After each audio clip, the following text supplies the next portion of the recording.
you, Doug. Doug mentioned the introduction was going to be brief, but didn't know it was going to be quite that brief. But anyway, it's we got a lot to cover today. I did tell them, making sure. First, I just want to start by thanking Doug Koch and all the members of the Talent Council for putting this event together. This is a wonderful display of collaboration. We have so many people here from so many different organizations. It's nice to see so many good friends in the room as well. And so, Doug, I want to thank you for that in particular, and for all of your work that you have done. And Doug has been working on this for a long, long time, and I'm just very appreciative and humbled for what he's doing. I also want to thank Enterprise Holdings for their financial commitment that they brought to the Talent Initiative. We've made a lot of progress, but it would not have been possible without the financial support of Enterprise Holdings. So thank you, Lee, for all of your support there. The work that the Talent Council is doing is really around developing and nurturing an educated, engaged workforce. That, without a doubt, is probably the most crucial element of the Regional Chamber's economic growth plan. And what fires me up about this is that since my family moved here about 5 years ago, a little over 5 years ago, one of the things that has impressed me the most is that whenever there's a need, whenever there's a spotlight put on a need in St. Louis, St. Louisans rally behind this need like no other city or no other community I've ever been a part of. And it's not just demonstrated in the commitment towards charitable institutions, but pretty much to anything. And I think it's actually our biggest advantage as a community, the secret sauce, if you will, that people are so willing to give of themselves. And there's a humility that exists in St. Louis. And I heard a definition of this about a year ago, which I liked a lot. Sometimes people misunderstand what humility really is. And as one person said, it's not thinking less of yourself, it's thinking of yourself less. And I think that's what demonstrates this community. People rally behind things. And so I can't help but think that someday, in the not too distant future, we'll look back on this gathering as an important turning point that led to a more vibrant economy for the St. Louis region and to greater prosperity for everyone who lives and works here. Because you see, any change, any significant change that needs to occur, it has to have a catalyst for that change to happen. If you look at any significant historical events in our world's history, there were a group of leaders that provided that catalyst for change, and I think that's what we're hoping comes out of this meeting today. Knowledge and higher education, obviously those are admirable goals all by themselves, but the benefits they provide extend well beyond those who obtain them. And I think you'll learn more about that. In a few minutes, Mark Lindgren and Lee Kaplan will discuss the business case for educational attainment, talk about the advantages that it'll bring to our region and why they're so important. So I'm not going to touch on that now. But what I'd like to do in just the next few minutes is talk a little bit about the context for what we're doing here and show how the pursuit of greater educational attainment fits into the Regional Chamber's broader economic development strategy. Now, you notice I said Regional Chamber.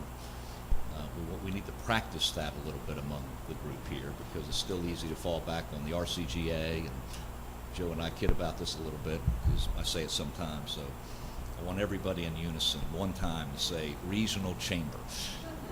1, 2, Regional Chamber. Okay, good. Say if you practice something, it takes about 21 days to develop a habit or undo a habit, so let me get that right. But let me begin by saying, again, I couldn't be more fired up. I mean, I'm so excited about what's ahead for our region, and it's not enough for me to be excited. I need for all of you to be excited I want you to be excited. I want you to be fired up, because this is an absolute great time for St. Louis. This gathering, I think, is proof in and of itself that we're on the cusp of what I would say is a new era. And our region, it is a fact, has never been more poised to grow than it is today. And our future looks very, very bright, and it has a long, long prosperity ahead of it, and a very bright future. And I'm also very thrilled that the Regional Chamber will play a big role in bringing that future about. And the reason I'm so excited is that we have a broad coalition of both business leaders, community leaders, and they're all united behind this common goal of achieving economic prosperity for the entire bi-state region. And I would say it's unprecedented in our history. You know, I think more than most, it's tough to get business people from different companies to get together, and from different industries, and it's even tougher to get people to agree on anything. But we've come together rooted in our common goal around having St. Louis be one of the top 10 regions in the country in terms of prosperity. And we've set this goal in 2025. And towards that end, we've developed a plan. It's a tangible plan with defined outcomes, with defined action plans, and we call it our one plan because it really does embody the collaboration of lots of different organizations in St. Louis. And that plan, I would say, serves as a roadmap, doing two things. One, it shows exactly how we're going to get there, but it also serves as an inspiration of all the work that is going on to strengthen the St. Louis region. And so in a nutshell, the one plan says basically two things. One, we'll win today on the regional strengths of our community by focusing on a few economic clusters, and two, we'll champion a better tomorrow through, number one, greater educational attainment, economic inclusion, innovation, and entrepreneurship. And so every aspect of our plan is crucial to the ultimate success. And our strategy is to build on the strengths that we have already in our community. We're focusing on several industry groups where we believe St. Louis can compete not only on a national basis but a global basis. And the first three that we're starting with are financial services and technology. Next will be healthcare, and the third is multimodal logistics. And those sectors will, in essence, serve as a springboard to further growth. And I couldn't be more excited about the fact that we've got great leaders leading these economic councils. First, Suzanne Sitherwood has taken my place in running the whole economic development organization for the Regional Chamber. She's very talented. She's the CEO of the Klieg Group, as many of you know. Been very active in the Chamber where she came from in Atlanta. She's also active with the National Chamber. In terms of leading our economic clusters, we're fortunate on the financial services and technology side to have Jim Weddle, who's my partner and great friend in the community at Edward Jones, and Steve Meritz from Meritz Enterprises. They're co-leading the Financial Services and Technology Forum. We're blessed to have two of the most talented people in the healthcare profession leading our healthcare cluster. Steve Lipstein, who many of you know, as well as Tony Tersini, who's the CEO of Ascension Health. And we're in the middle of formulating our multimodal logistics plan as well. But if there's one aspect, and I want to make sure I convey this point, that's absolutely essential to hitting our economic development plans, it's education. Because without education, without the talent base that companies need to operate and to grow, the plan basically remains purely academic. It's really the talent portion that brings this plan to life. And so we're working with many partners across the bi-state region to attract companies that are looking to either start, expand, or relocate to our region, an equal emphasis on all three of those. And the first and most important question they always ask when we're talking to companies, always, is whether they'll be able to attract the talent that they need to thrive here. Now, looking around the country, I think we're in a very good position. We're starting from a very good base. St. Louis ranks very high, number 14 in the country when it comes to overall college education, and we're the 19th largest city. And we rank very high when it comes to new talent. We have a very large, experienced, motivated talent base here that has a great work ethic, and I would say that's primarily the result of having wonderful educational institutions that are part of the St. Louis greater community. We have wonderful, fabulous colleges and universities in this community to leverage on. Our plan calls for new and stronger partnerships between the business community and our college and universities, and each of our forums are working with the educational community. We want to create a pipeline of talent. We want to make sure that we can link supply and demand to make sure we can fill key jobs. We want to make sure we keep local talent in the St. Louis region, and we want to help draw other companies to this region. Now, if I put on my Wells Fargo Advisors hat for just a moment, we've had great success in hiring tons of people to our corporate campus, which is right down the road. I think you all know we're the largest employer downtown. We have about 6,000 team members that are part of our organization right here in St. Louis. We have offices in every one of the 16 counties that make up the greater St. Louis area, 8 of those being in Illinois and 8 being on the Missouri side of the river. But right now, our firm is talking with the Olin School, and Dean Gupta is right here, about developing degree programs that can benefit a lot of financial services companies in St. Louis. Degree programs like risk, compliance, operations, things like that. And we want to see more of those conversations take place. And I think given your expertise and the diversity of companies we have in this room, you can be very, very helpful to help us expand those kind of conversations. The Regional Chamber, with future leaders in mind, has made educational attainment along with economic inclusion its top policy priority in 2013. Now, I want to mention just a couple things about this plan that make it distinct. This is a new plan. It's different. It's unlike anything we've done in this region before.